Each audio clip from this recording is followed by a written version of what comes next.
Welcome back, everyone, to another episode of Cooking with JJ. In this week's episode, we're talking work trips. I was recently working the Multicultural Festival in Kitchener, Ontario, and as a vegan navigating the food scene, it could be a challenge or a delicious adventure. So let's dive in.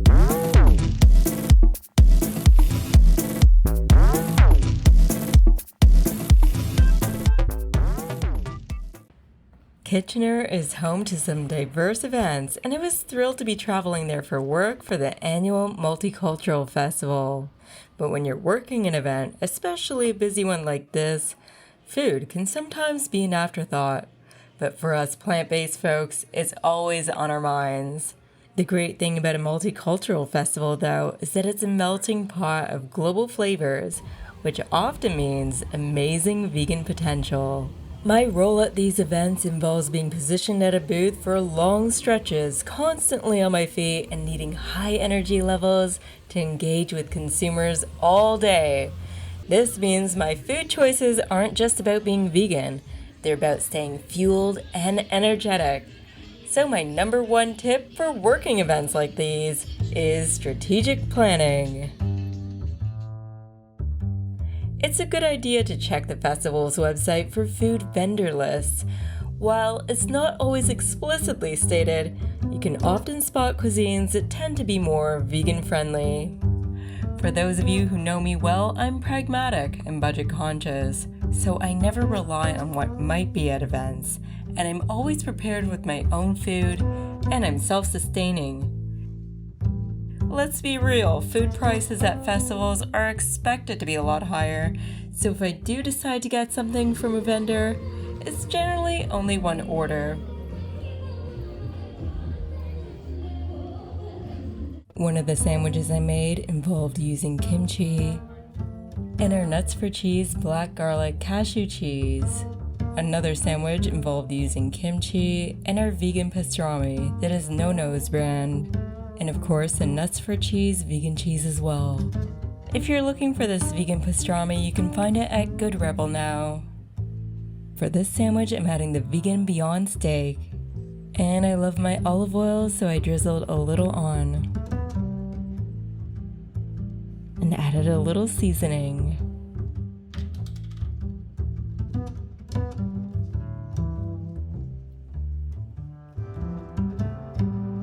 Bringing toothpicks is a great idea when you're packing a lunch for work. It really is a lifesaver.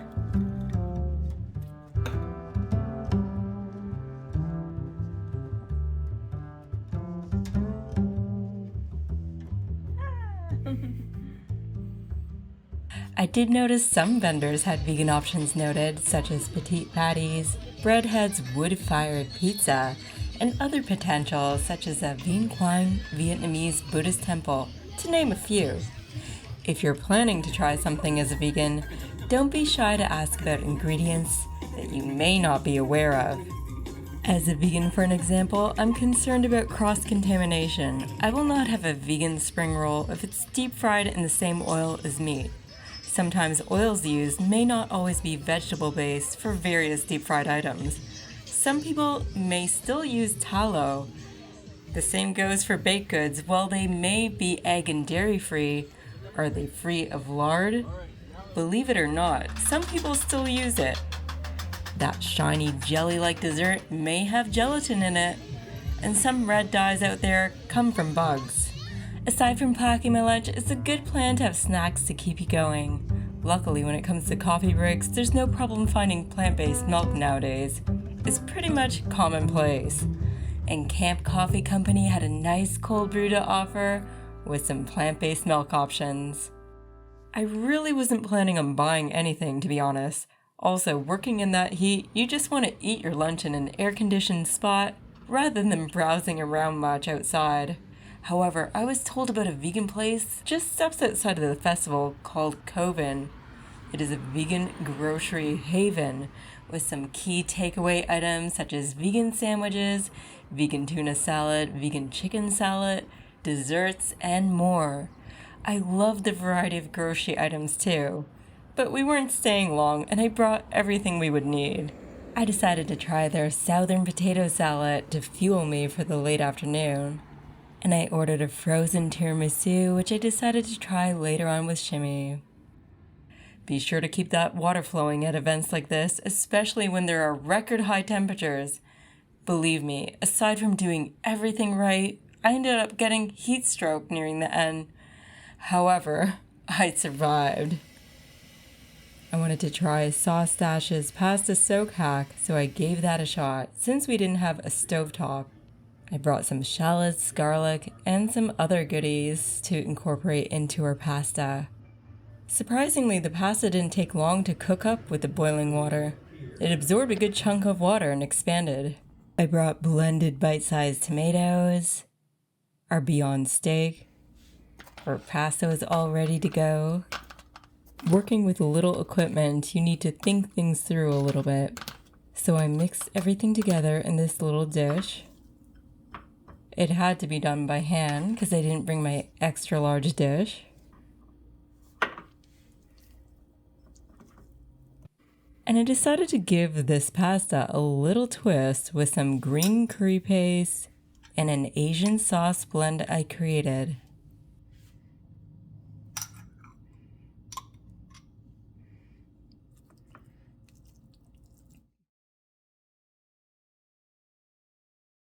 You can mix up some stir-fry sauce, Worcester sauce, a little bit of rice vinegar, and feel free to add some oil of your choice. I added some olive oil.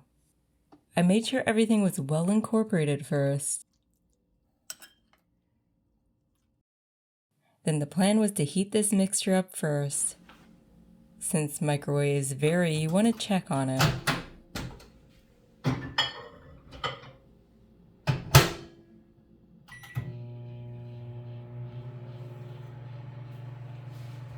Enjoy sunset while you're waiting.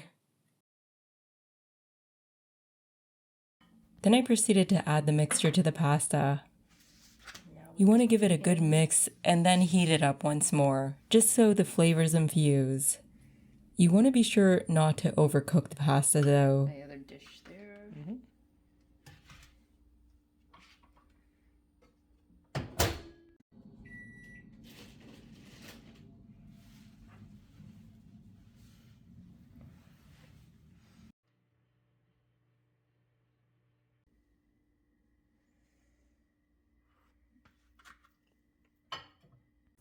Of course, I had to bring my chili flakes.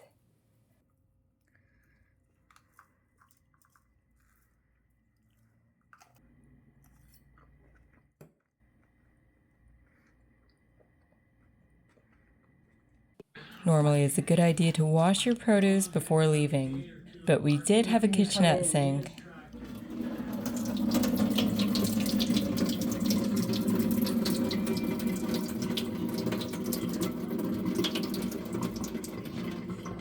And salad is served with some balsamic herbs and olive oil.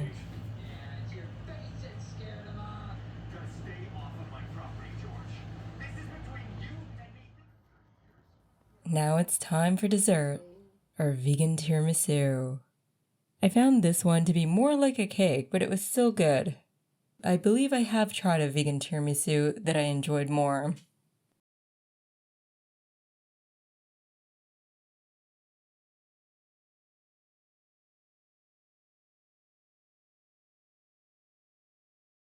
We ordered from a delicious Ethiopian place called Muya Restaurant. I opted for the vegan combo of 5 dishes to enjoy with the injera bread. I got tikka gomen, shirowot, gomen, shimbra asa, which was my favorite one, and mazir alika wot. Because it didn't specify on Uber Eats if it came with injera, I ordered some, so it was certainly loaded up with this high-protein, healthy flatbread that comes from teff flour.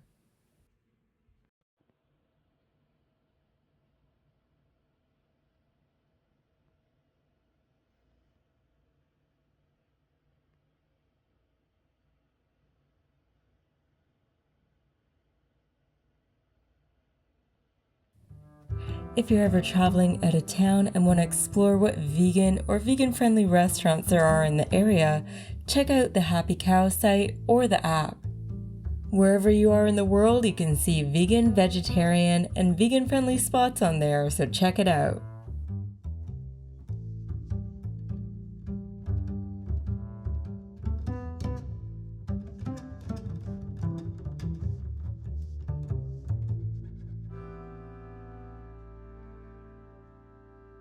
So there you have it, everyone, another delicious vegan adventure. I hope this video was helpful, may have given you a few ideas.